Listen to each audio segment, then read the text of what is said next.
WLNS is here for you with 6 News at 5:30. Thanks for joining us tonight at 5:30. I'm Siobhan Klepfer. Let's start the clock in our first 6 minutes of news. 3 Michigan State police troopers were injured while investigating a crash in Detroit this morning. Officials say the troopers were blocking a lane of I-94 near downtown because of a crash when another driver slammed into the back of a patrol car. That driver then continued on before hitting a second cruiser. All 3 troopers were taken to a hospital but released a short time later with minor injuries. Police arrested the driver and charged them with impaired driving.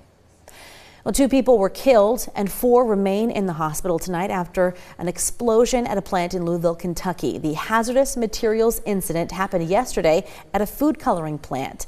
The University of Louisville Hospital says it received 7 patients with injuries, including burn and blast wounds. All those injured are employees of the plant. 4 people remain hospitalized, all in stable condition. Israeli airstrikes continue in Gaza tonight, one of them hitting near a tent city.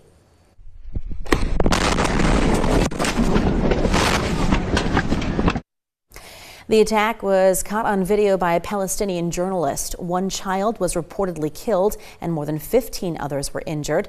The missile hit near a tented area for refugees. And this comes as Israel launched airstrikes in Lebanon after Hezbollah fired rockets into Israel.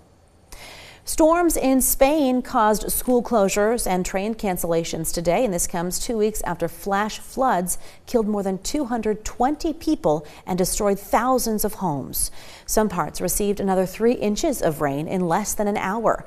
The tragedy in Spain is already Europe's worst flood-related disaster since 1967, when at least 500 people died in Portugal.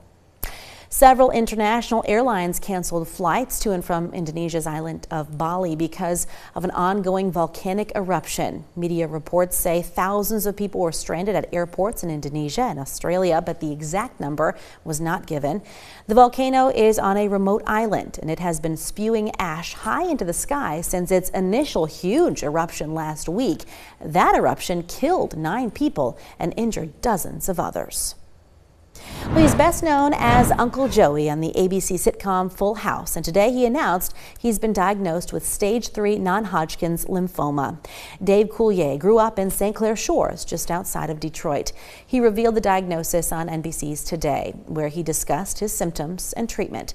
The 65-year-old actor and stand-up comedian said he first noticed symptoms in October after coming down with a cold when he found a large lump in his groin. Coulier says he's undergoing 6 rounds of chemotherapy every 21 days and expects to finish his treatment this coming February. The Republicans will once again have control of the U.S. House of Representatives. CBS News now projects the GOP will retain its majority there. CBS estimates the Republicans will win a minimum of 218 seats, with their final number likely ending up between 220 and 222. So President-elect Trump and his Republicans will hold the House and Senate for at least the next 2 years. A legal dispute is brewing over a recount in Calhoun County, and it's in a state house race. Unofficial results of the November 6th election show Steve Frisbee, a Republican, defeated incumbent state rep Jim Hadsma, a Democrat.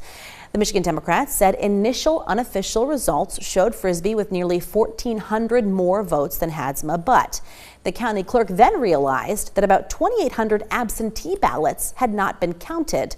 The revised results have Frisbee up by only 58 votes, which Democrats feel should trigger a recount. A lawsuit has now been filed.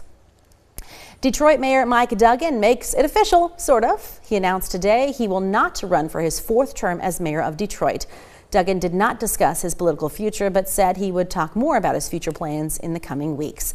Many political insiders say he's getting ready to run for governor. Duggan is Detroit's 75th mayor and the 2nd longest serving one ever in the city. He first took office in January 2014 as the city was set to emerge from its historic bankruptcy later that year.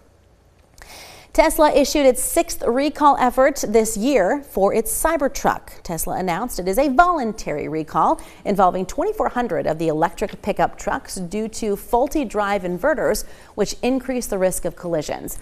The recall applies to all 2024 Cybertruck vehicles manufactured from November 6th to July 30th. Tesla says it is not aware of any accidents, injuries, or deaths related to this issue. In June, the company also recalled nearly 2 million vehicles due to software problems. General Motors is recalling nearly 462,000 pickup trucks and SUVs with diesel engines, and that is because the back wheels can lock up, increasing the risk of a crash. The recall covers certain 2020 to 2022 Chevy Silverados and GMC Sierra pickups. It also includes 2021 Cadillac Escalades, GMC Yukons, and Chevy Tahoes and Suburbans. GM says a transmission control valve can wear out over time, and in rare cases it can fail, locking up the wheels. Dealers will install software to fix the problem.